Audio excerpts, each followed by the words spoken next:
शिवसमारंभां शङ्कराचार्यमध्यमाम् अस्मदाचार्यपर्यन्तां वन्दे गुरुपरम्परां।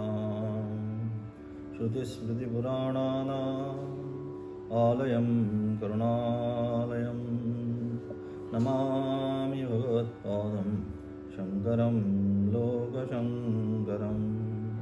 शङ्करं शङ्कराचार्यं केशवं बादरायणं सूत्रभाष्यकृतौ वन्दे भगवन्तौ पुनः पुनः।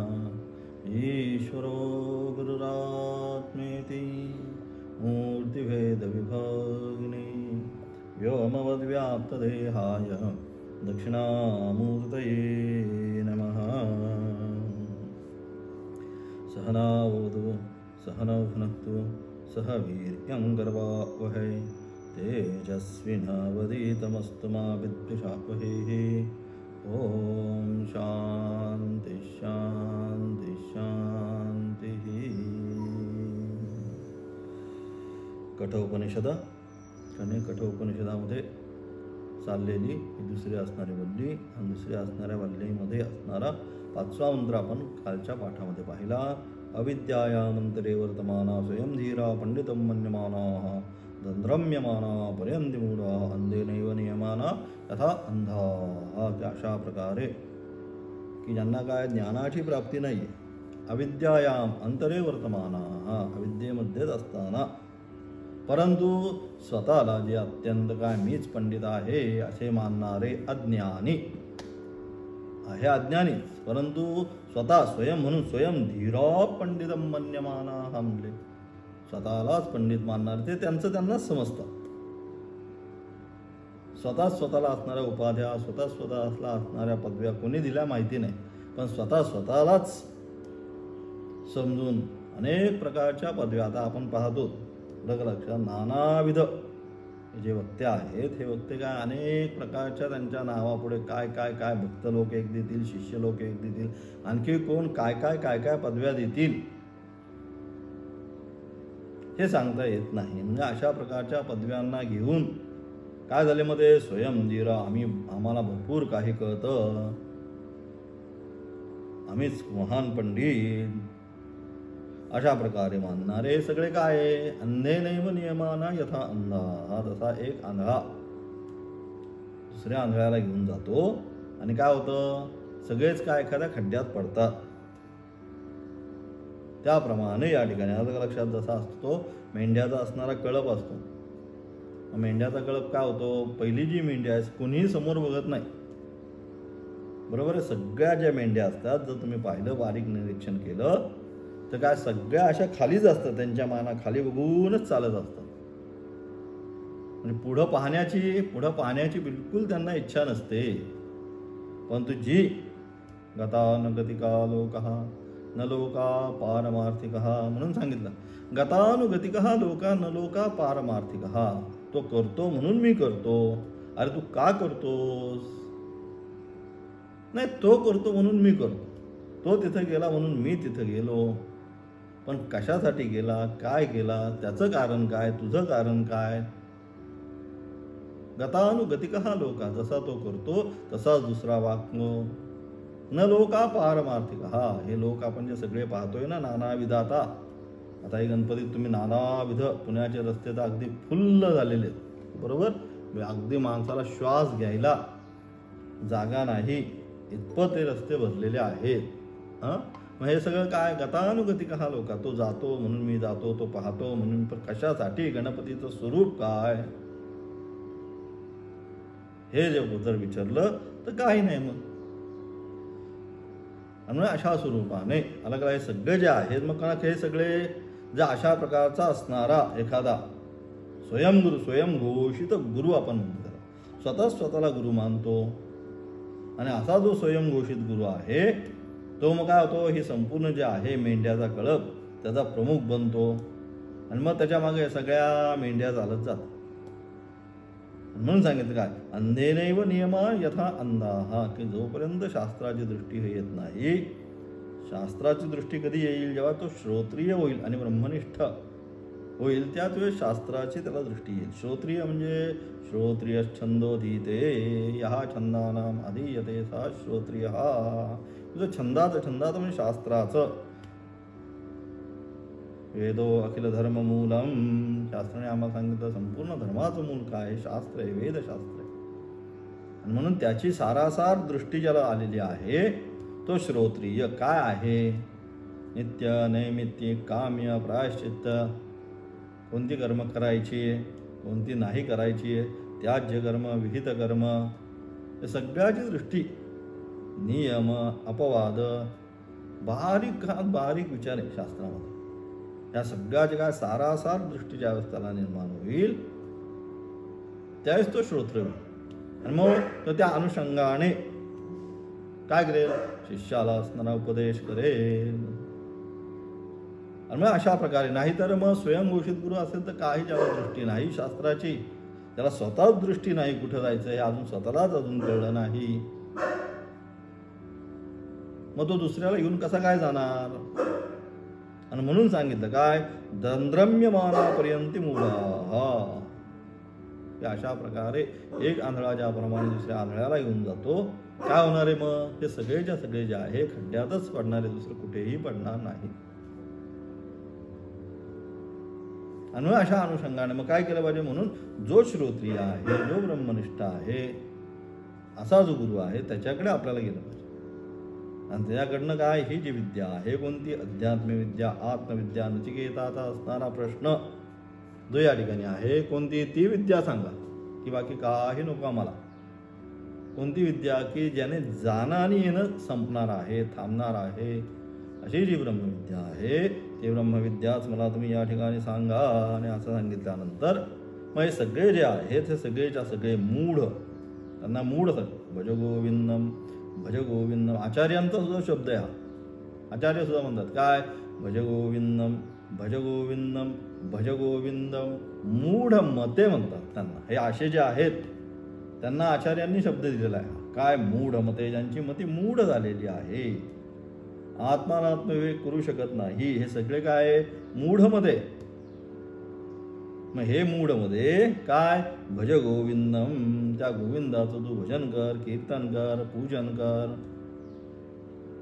मग काय होईल? तो गोविंद आहे तो तुला जे आहे, कोणती? जी स्थिर बुद्धी आहे, व्यवसायात्मिका बुद्धी जी आहे, ती व्यवसायात्मिका बुद्धी त्याच्या कृपेने तुला प्राप्त होणार आहे. आणि म्हणून भज गोविंदम भज गोविंद.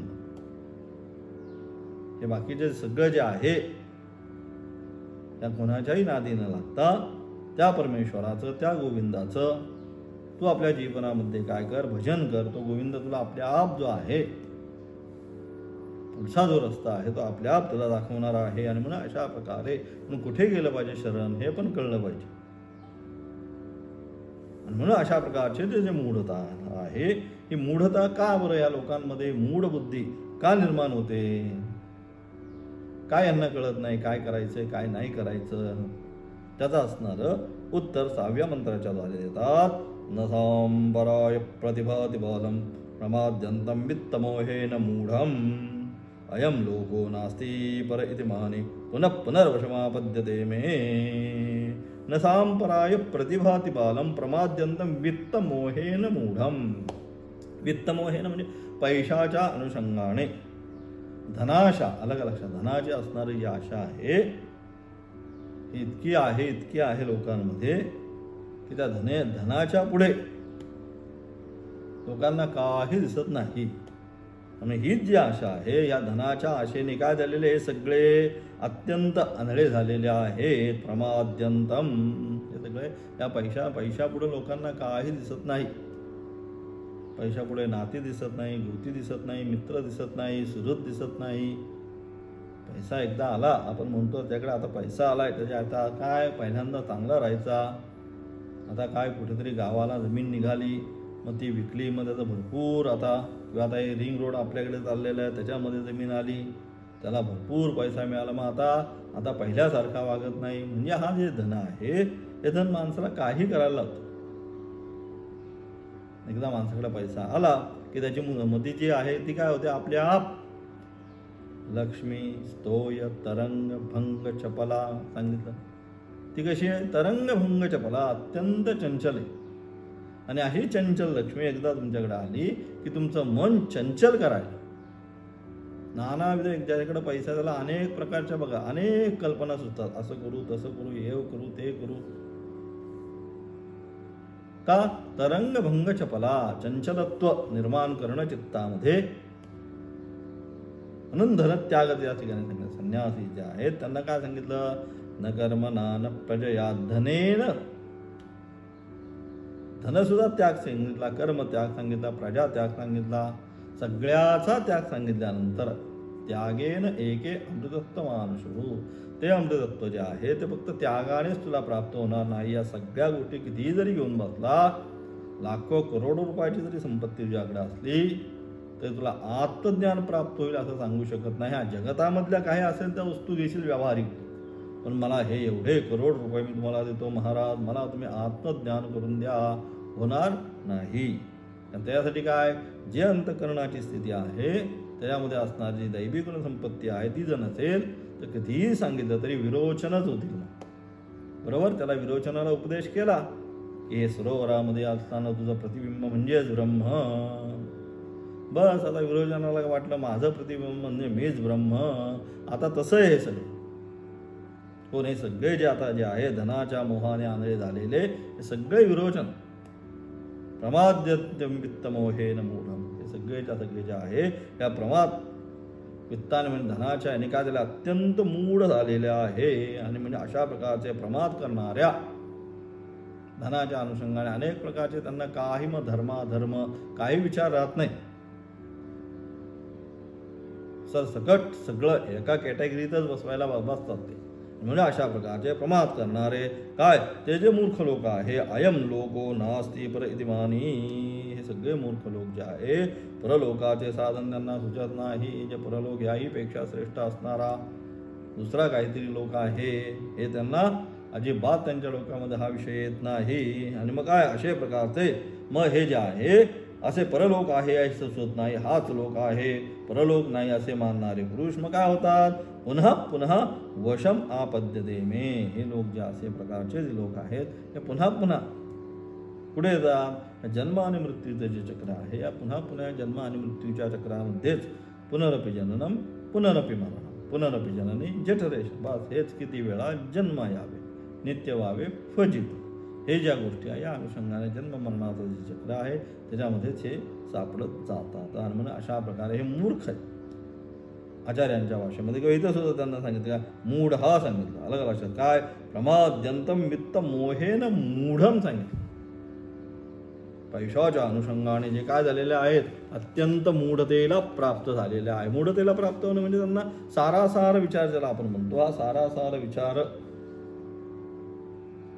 कुठल्याही प्रकारचा त्यांच्या अंतःकरणामध्ये मनामध्ये काय केलं पाहिजे काय नाही केलं पाहिजे हे राहत नाही. विवेक जो आहे त्याच्यामध्ये साधन चतुष्टय संपत्ती जी आहे त्याच्यामध्ये जो पहिला विवेक आहे आत्मा नात्विवेचनम, ते तिथे राहत नाही. आणि बघू याच्यामध्ये 6व्या असणाऱ्या मंत्राचं आचार्यांचं भाष्य, अतएव मूढत्वात् न संपरायः प्रतिभाति संप्रेरयते इति संपरायः परः लोकः तत् प्राप्ति प्रयोजनः साधन विशेषः शास्त्रीयः सांपरायः स च बालाम् अविवेकिनां प्रति न प्रतिभाति न प्रकाशेते न उपतिष्ठते इति एतत्. अशा प्रकारे काय म्हणतात आचार्य म्हणतात अशा तऱ्हेचे जे अविवेकी मूढ हे सगळे अशा प्रकारचे जे आहेत, आता नानाविध आता आपण पाहतो परमार्थ करत असताना सुद्धा आपल्या पारमार्थिक मार्गामध्ये सुद्धा अशा प्रकारचे नाना प्रकारचे मूढ लोक आपण पाहत असतो अलग लक्षात. आणि हे सगळे जे आहेत अशा प्रकारचे जे अविवेकी आहेत, हे सगळे त्यांना काय करायचं असून हेच माहिती नाही. स्वतःच अहम ब्रह्म अहम विष्णू अहम रुद्र स्वतःलाच मी कोणीतरी विशेष आहे ह्या अनुषंगाने ते राहणारे हे असे जे आहे अविवेकी मूढ त्यांना सांपराय म्हणजे या लोकांपेक्षा वेगळा परलोक व त्या लोकाच्या प्राप्तीचे साधन ज्यांना कळत नाही. हे सांपराय म्हणजे काय? ज्यांना अशा प्रकारे हे जे लोक आहे त्या लोकापेक्षाही भिन्न स्वरूपाचा असता दुसरा कुठेतरी लोक आहे, स्वर्गादी लोक आहे, ब्रह्मादी लोक आहे, वरती असणारे इतर जे लोक आहेत ते इतर लोक ज्यांना कळत नाहीत असे जे आहेत ते काय होतात की असे जे आहेत ज्यांना अशा प्रकारे परलोक आहे आणि व त्या लोकाच्या प्राप्तीचे साधन ज्यांना कळत नाही, च्या व्यतिरिक्त या व्यतिरिक्त सुद्धा कुठला तरी लोक आहे, तो ब्रह्मलोक आहे, तो मला प्राप्त करायचा आहे म्हणून त्याच्या प्राप्तीचं साधन ज्यांना कळत नाही, मग त्यांना काय कळतं? फक्त खावं पिवं आणि मजा करो. आता सगळीकडे संस्कृती हीच आहे, दुसरी काही नाही.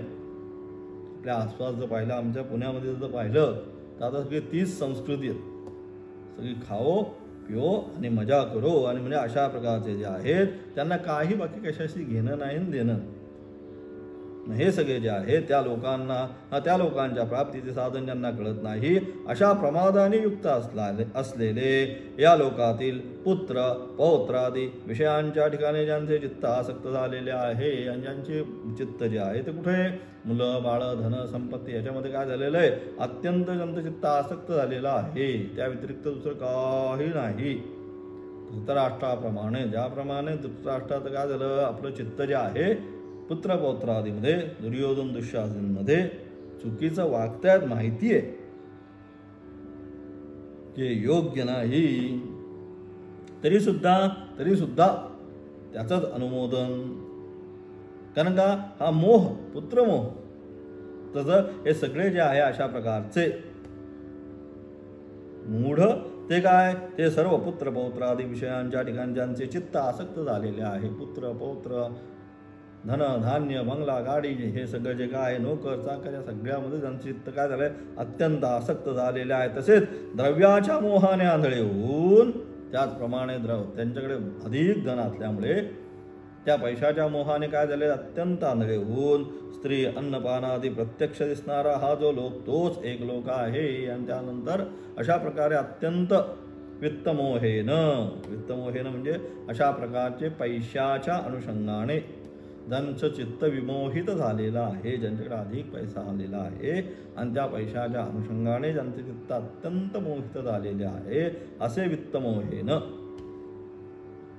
काय करतात? हाच लोक, याच्या व्यतिरिक्त काही नाही.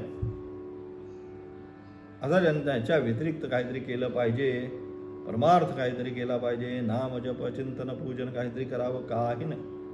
आणि जरी केलं तरी लौकिक करण्यासाठी, माझं नाव व्हावं, मी आलो, मी यजमान, मी अमुक. त्याच्यासाठी मग देवाने सुद्धा थांबायचं. असे काही यजमान आहेत. आता आम्ही बरेच ठिकाणी आम्हाला या कार्यासाठी जायला लागतं. इतकं स्वतःमध्ये असणारी अहमता, लीनता नाही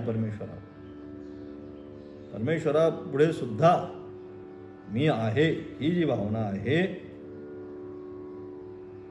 त्या भावनेनेच तिचं सुद्धा कार्य संपूर्ण अहम वृत्तीने प्रेरित होऊन मी करतो, अहम करोति वृथाभिमानिनः सांगितलं.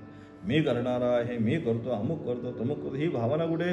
परमेश्वरापुढे सुद्धा हीच भावनेने ते वागतात. मग त्या कर्माचं कसं काय त्यांना चांगलं फळ मिळणार आहे? उलटा जास्त अपराध सांगितला.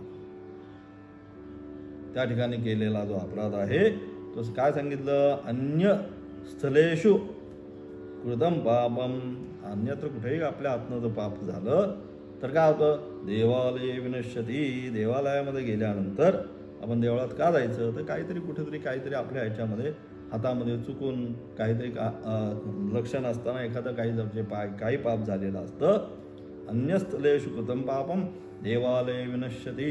ते देवळामध्ये गेल्यानंतर देवाचं दर्शन नामस्मरण चिंतन केल्यानंतर त्याचा निश्चितपणे नाश होतो. परंतु देवालय कृतम पापम काय असे असतात की तिथं सुद्धा जाऊन हे आत्ता सांगितल्याप्रमाणे मी कोणीतरी आहे त्याची असणारी अहम भावना घेऊन ज्या तिथे जातो तो वज्रलोपो भविष्यती सांगितलं. तिथं अशा प्रकारे अहम भावनेनं जे कार्य केलं मी भावनेनं जर कार्य करायला गेलो तर त्यातनं होणारं जे पाप आहे ते काय वज्रलोप भविष्यती त्या जीवाबरोबर कायम राहणारं असतं.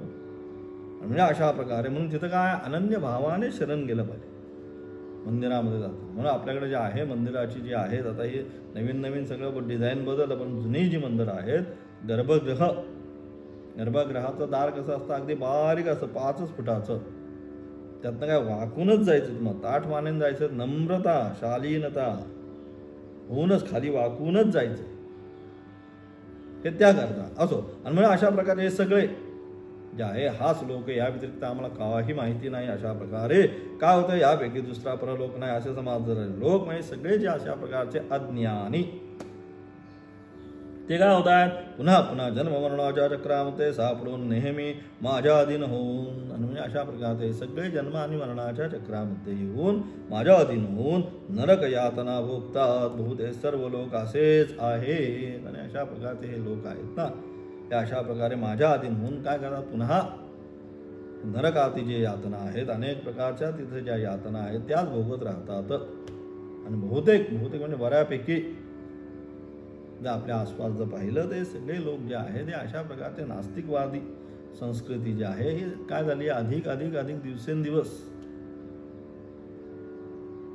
त्याच्यामध्ये वाढ होत चालली. जे सगळं जे काय आहे हे सगळं कशावाला आलंय सगळ्या गोष्टी ज्या आहेत ते इव्हेंटवर आल्या. आता दिखावा परमार्थ हा दिखाव्याचा नाही, हा तुमचा स्वतःचा असणारा अनुभव म्हणजे परमार्थ. ते दिखावा नको. पण आमच्याकडे आता आजकाल काय झालं सगळ्या पारमार्थिक सुद्धा ज्या गोष्टी आहेत त्याचा सुद्धा दिखावा, प्रत्येक गोष्टीमध्ये दिखावा.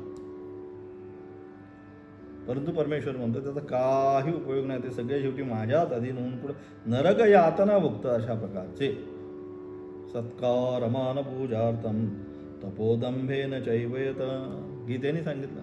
त्याच्यामध्ये ज्यांची आशा आहे सत्कार मान पूजा तर राजसिक तप सांगितलं तर काही उपयोग होणार नाही. म्हणजे अशा प्रकारे सगळेच्या अशा प्रकारचे अज्ञानी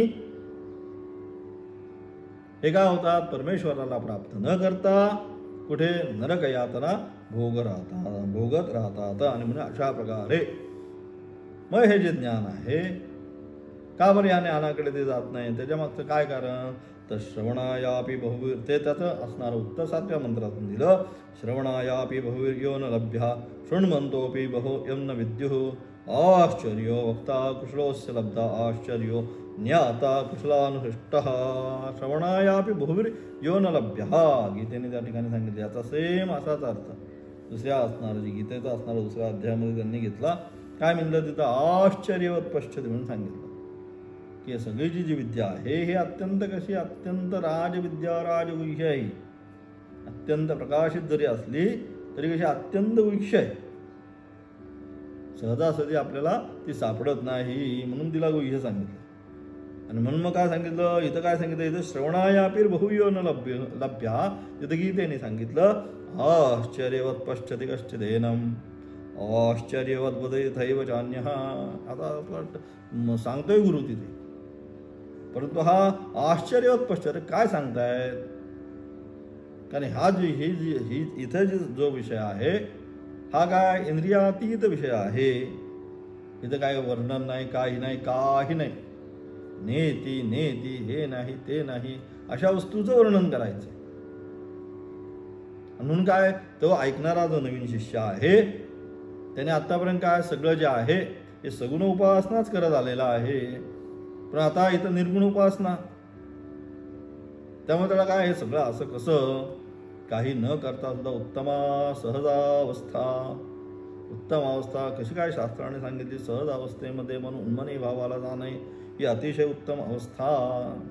अरे मी तर या ठिकाणी असं समजलो होतो अमुक पूजन अमुक हे केल्यानंतर उत्तम अवस्था पण इथं सांगितलं शास्त्राने उत्तमा सहज अवस्था ज्या अवस्थेमध्ये बसल्याबरोबर काही न करता चित्त उन्मनी भावाला जातं ती उत्तम अवस्था सांगितली शास्त्राने. मग असं कसं म्हणून आश्चर्यवत पश्चात याला आश्चर्य वाटायला लागलं. आश्चर्यवत वदयथैव चान्यः त्याचप्रमाणे गुरु सुद्धा जे काय सांगतोय ते सगळं आश्चर्यवानच आहे. आश्चर्यवच्चैनमन्य शृणोती श्रुत्वापेनं वेदन चैव कश्चिद. आणि सगळं अशा प्रकारे श्रुत्वापेनं वेदन चैव कश्चिद. अनेक त्याच्या असणारे जे संस्कार चांगले असतील, त्याचा असणारा अधिकार चांगला असेल तरच त्याला कळेल.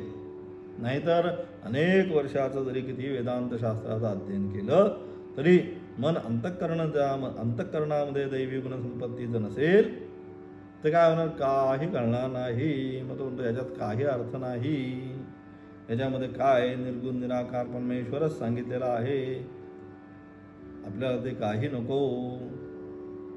कारण का, चित्तामध्ये असणारी दैवी गुण संपत्ती नाही. आणि तेच या ठिकाणी सांगितलं, श्रवणायापि बहुभिर्योन लभ्य. अनेक काय आहे तो अनेकांनी ऐकण्यासाठी प्राप्त होणारा नाही. मी सांगितलं तरी तो काय किती ऐकलं सहजता असं म्हणजे सहजतापूर्वक तो प्राप्त होणार नाही. शृण्वन्तोपि बहोयं न विद्युः. अनेक जण जे आहे ते काय करतात, त्याला ऐकून सुद्धा ज्यांना काय समजत नाही. हा विषयच असा आहे, किती ऐकलं तरी पोट भरत नाही, अजून काहीतरी ऐकावं असं वाटतं, किंवा ऐकल्यानंतर सुद्धा कधी कधी लगेच लक्षात येत नाही.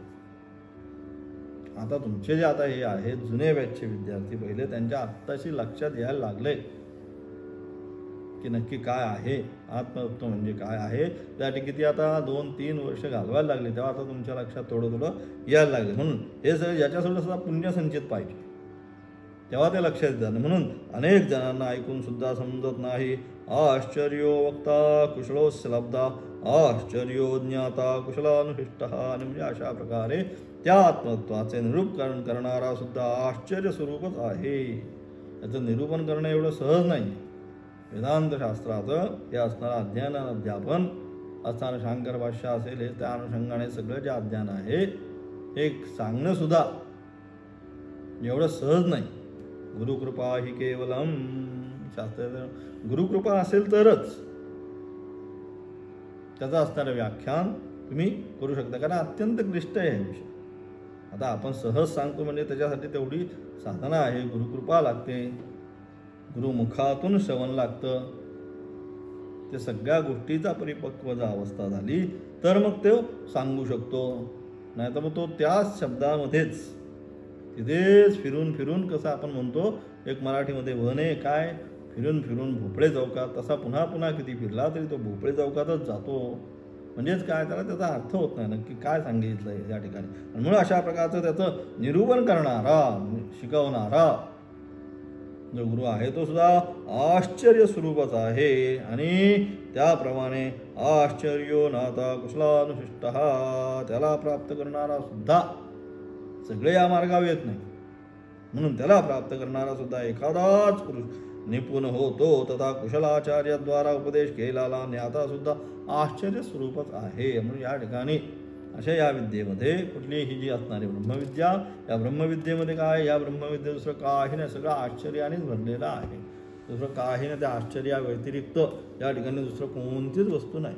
कारण का, ते आहेच तशी ही विद्या अत्यंत गुह्य स्वरूपाची आहे. आपण गूढ विज्ञान, तसं हे गूढ विज्ञान आहे. आणि मग ते गूढ विज्ञान आपल्याला प्राप्त करून घ्यायचं असेल तर त्यासाठी काय पाहिजे, त्याच्यासाठी असणारे अंतःकरणाची अवस्था, अधिकारित्व ते व्यवस्थित असेल. पुन्हा पुन्हा मी सांगतो, काय सांगतो की शेताचे असणारं काय जे नांगरट वगैरे सगळं व्यवस्थित झालेलं असेल, कुळं वगैरे टाकून, पाळी वगैरे टाकून व्यवस्थित ती जमिनीची मशागत केलेली असेल तर काय फक्त बीज टाकायचं आहे, टाकल्याबरोबर उगवून येणार आहे. परंतु तिचं मशागत व्यवस्थित नसेल तर काही होणार नाही. म्हणून काय केलं पाहिजे, पहिलं अधिकारित्व, अंतःकरणामध्ये असणारे सगळे जे आहे साही शत्रू त्यांचा नाश केला पाहिजे. आणि ते नाश झाल्यानंतर मग त्याला आपल्या आप जे काय गुरु उपदेश करतील, मग जास्त उपदेश पण करायचा गरज नाही राहत. मग कधी कधी अंतःकरणाची जर अवस्था व्यवस्थित अगदी परिपक्व असेल तर मौन स्वरूपानेच दक्षिणामूर्तीचा आहे. आचार्यांच्या पण जीवनामध्ये आता तिथे वेळ झाला आहे आणि ती गोष्ट जी आहे तसंच की फक्त काही नाही, तोटकाष्टकम तसाच उपदेश केला. कपडे धुवायला गेला होता अंतःकरणानेच मौन अवस्थेमध्येच मौनम व्याख्या प्रकटित परब्रह्मतत्त्वं युवानं वरिष्ठान्ते वसदृशगणै रावृतं ब्रह्मनिष्ठैः आचार्येन्द्रं करकलितचिन्मुद्रमानन्दरूपं स्वात्मा रामं मुदितवदनं दक्षिणामूर्तिमीडे.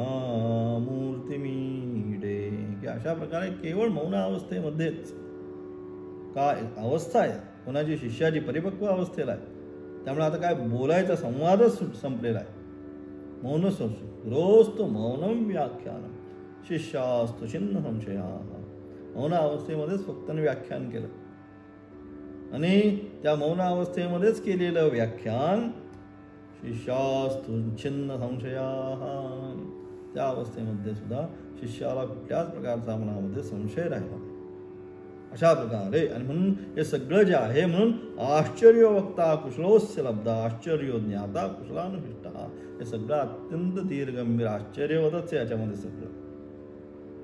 कारण का ही विद्याच तशी आहे, ब्रह्मविद्या म्हणून तिला सांगितलं, अध्यात्मविद्या सांगितलं. म्हणून अशा प्रकारे त्याचा असणारा आचार्यांचं भाष्य आचार्य म्हणतात, यस्तु श्रेयोर्थी सहस्रेषु कश्चिदेव आत्मविद्धवती ही त्वत्विदो यस्मात् श्रवणायापि श्रवणार्थं श्रोतुमपि यो न लभ्यः आत्मा बहुभिः अनेकैः शृण्वन्तोऽपि बहवः अनेकः अन्ये यम आत्मानं न विद्युः. अशा प्रकारे काय कोट्यावधी लोकांमध्ये एखादाच मनुष्याणां सहस्रेषु कश्चित् यतति सिद्धये यततामपि सिद्धानां कश्चिन्मां वेत्ति तत्त्वतः सांगितलं. की हजारो पाहतो आता आपण कुंभमेळ्यामध्ये गेलो की एका हजारो येतील, लाखोच्या संख्येने ते सगळे कशासाठी आलेले आहेत, हेच परमार्थ तत्व जाणण्याकरता सगळं सोडून आलेले. बरोबर आहे, सगळे संन्यासी साधू महात्मे घरदार सगळं सोडून कशासाठी आलेले आहेत, हेच परमार्थ तत्वाचं ज्ञान व्हावं म्हणून हे सगळेच्या सगळे काय करतात, आपल्या जीवनामध्ये तप व्रत आचरण सगळं करता येते. किती असे लाखो, गीतेने तरी सहस्र म्हणलं, पण आता कुंभमेळ्यात जर पाहिजे तर लाखो आहेत. मनुष्याणाम सहस्रेषु कश्चित, हे सगळे काय परमात्मा काय आहे जाणून घेण्याच्या इच्छित असलेली सगळी लोक आहेत. परंतु ह्या सगळ्यांमध्ये यततामपि सिद्धानाम साधना करत करत करत जे सिद्ध झालेले आहेत, अनेक तपज्यांनी साधना केलेली आहे, मग काय होतं, तो आपल्या आप त्याला ती सिद्धी प्राप्त होती. मग असे जे सिद्ध आहे यततामपि सिद्धानाम कश्चिन माम वेत्ति तत्त्वतः, त्यांच्यामध्ये सुद्धा एखादाच रेअर पर्सन ज्याला म्हणतो आपण, फार रेअर, एखादाच परमेश्वराला जाणतो. म्हणजेच काय, कोट्यामध्येच या ठिकाणी सांगण्याचा प्रयत्न केला. कोट्यावधी लोकांनी एखादाच भाग्यशाली तुझ्यासारखा श्रेयार्थी पुरुष आत्मज्ञानी होतो. इथं तर कोट्यावधी म्हटलंय, गीतेने तर हजार म्हटले, परंतु इथे या ठिकाणी कोट्यावधी लाखो लोकांमध्ये कोट्यावधी लोकांमध्ये एखादाच भाग्यशाली असतो. म्हणून दुर्लभम त्रयमेव एतत् दैवा अनुग्रह हेतुकम सांगितलं. परमेश्वराची कृपा झाली तरच या तीन गोष्टी आपल्याला प्राप्त होतात. मनुष्यत्व, मोक्षत्व, महापुरुष संशय.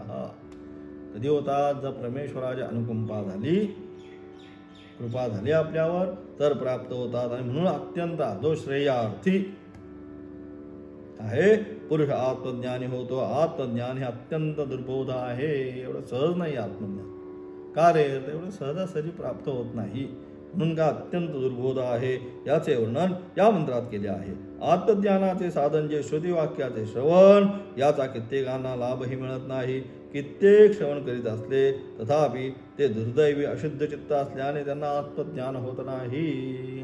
ते सुद्धा सांगितलं या ठिकाणी की अशा प्रकारे काय आत्मज्ञानाचे साधन काय, श्रुतिवाक्यांचं श्रवण. म्हणजे आता जे आपलं सगळं चाललेलं आहे श्रुतिवाक्य आहेत, अलग अलग श्रवणायापि पुरे मंत्र आहेत, वेदमंत्र आहेत. ज्यांचं म्हणून श्रुती म्हणजे वेदमंत्र, मग त्याचं काय, त्याचं श्रवण, श्रुतिवाक्यांचं श्रवण, याचं प्रत्येकांना लाभही मिळत नाही. किती जरी श्रवण केलं त्यातनं काय सांगायचं हे कळत नाही. आणि मग जे श्रुतिवाक्यांचे श्रवण याचा कित्येकांना लाभही मिळत नाही, कित्येक श्रवण करीत असले तथापि दुर्दैवी अशुद्ध चित्त असल्याने आत्मज्ञान होत नाही. अथवा श्रवण करतायत परंतु चित्ताची असणारी एकाग्रता, चित्ताची असणारी शुद्धी नसल्यामुळे त्यांना आत्मज्ञान जे आहे ते आत्मज्ञान त्यांना आपल्या जीवनामध्ये प्राप्त होत नाही. तसेच या आत्मज्ञानाचा उपदेश करणारा श्रोत्रिय आला शब्द, श्रोत्रिय ब्रह्मनिष्ठ हे शब्द महत्व. गुरु कसा असा, गुरुची लक्षणं ते सांगितले शास्त्राने. श्रोत्रिय आणि ब्रह्मनिष्ठा गुरुकडनंच त्याचा असणारा उपदेश प्राप्त झाला पाहिजे, बाकी कोणाकडनंही प्राप्त करून उपयोग नाही. योग्य माणसाने योग्य ज्ञान दिलं की ते काय होतं, ते सार्थकी लागतं. मग आपण काय म्हणतो, सोनार आणि कान टोचलेले बरे असतात. म्हणजे काय, योग्य माणसाने योग्य माणसाला योग्य वेळी सल्ला दिला तर तो पचनी पडतो, ते सोनार आणि कान. तसंच या ठिकाणी मग ह्याचा उपदेश करणारा कोण पाहिजे, गुरु. श्रोत्रिय ब्रह्मनिष्ठच पाहिजे. ब्रह्मनिष्ठ, ब्रह्मनिष्ठ, ब्रह्मनिष्ठ, त्या दुसरं काही नाही जीवनामध्ये. ब्रह्मामध्ये जो निष्ठा आहे तसेच या आत्मज्ञानाचा उपदेश करणारा श्रोत्रिय ब्रह्मनिष्ठ असा अद्भुत सद्गुरु दुर्मिळ एखादाच असतो. एखादाच सांगितला, पण त्या ठिकाणी सांगितलं माझ्या हृदयी सद्गुरु जेने तारिलो हा संसार पुरू म्हणून विशेष अत्यादर विवेकावरी माऊलींची असणारी उभी पहिली. त्या ठिकाणी माझ्या हृदयी सद्गुरु सांगितलं. सद्वस्तू जी आहे ती सद्वस्तू जो जीवनामध्ये सांगतो तो सद्गुरु. बाकी सगळे गुरु. अनेक गोष्टी आहेत, अनेक गोष्टींचं ज्ञान देणारे गुरु, सद्गुरु आणि जगद्गुरु. गुरु कोण, गुरु तर व्यावहारिक अनेक गोष्टींचं ज्ञान देतात. कोणाला पक्वा शिकेल, पेटी शिकेल, गायन शिकेल, अनेक काही शिकेल.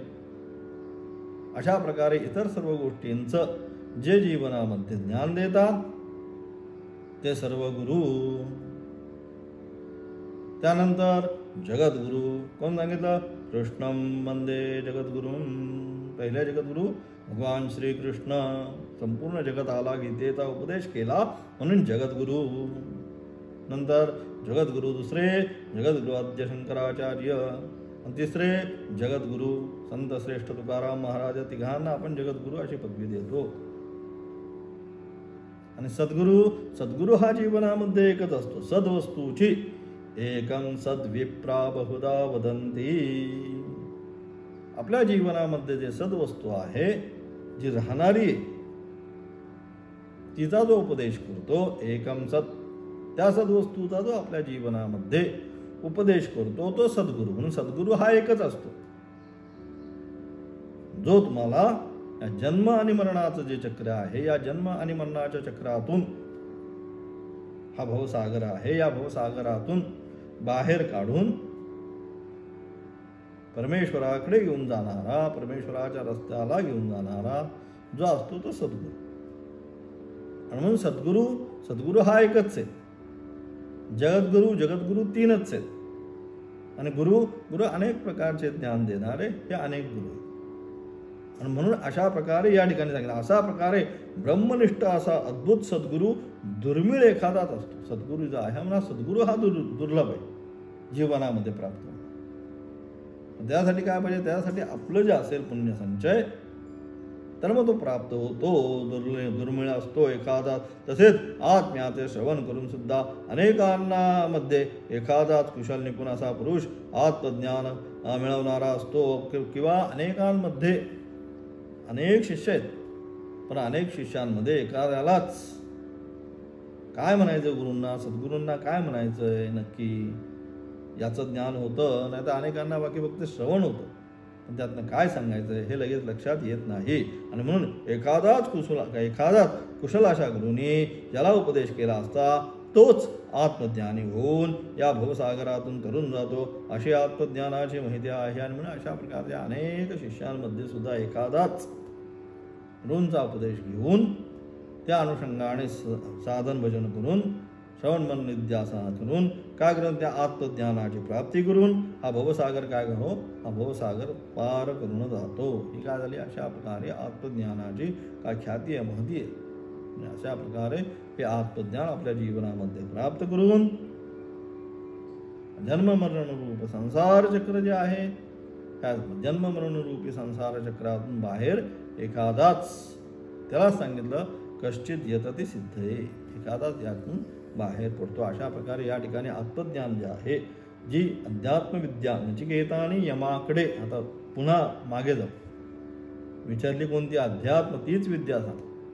मग त्या विद्येची म्हणून या सगळ्या श्लोकांच्या द्वारे आत्तापर्यंत झालेले 4, 5, 6, 7 या सगळ्या श्लोकांच्या द्वारे ती अध्यात्मविद्या आहे. त्या अध्यात्मविद्येची असणारी स्तुती यम या ठिकाणी करतात. त्यानंतर असणारा 8वा मंत्र, न नरेण अवरेण प्रोक्त एष सुविज्ञेय भूताचंदमानः अनन्य प्रोक्ते गतिरत्र नास्ति अनिज्ञांच्छतर्क्यं न प्रमाणात. त्याचा असणारा विशेषार्थ आता उद्याच्या पाठामध्ये पाहणार आहोत.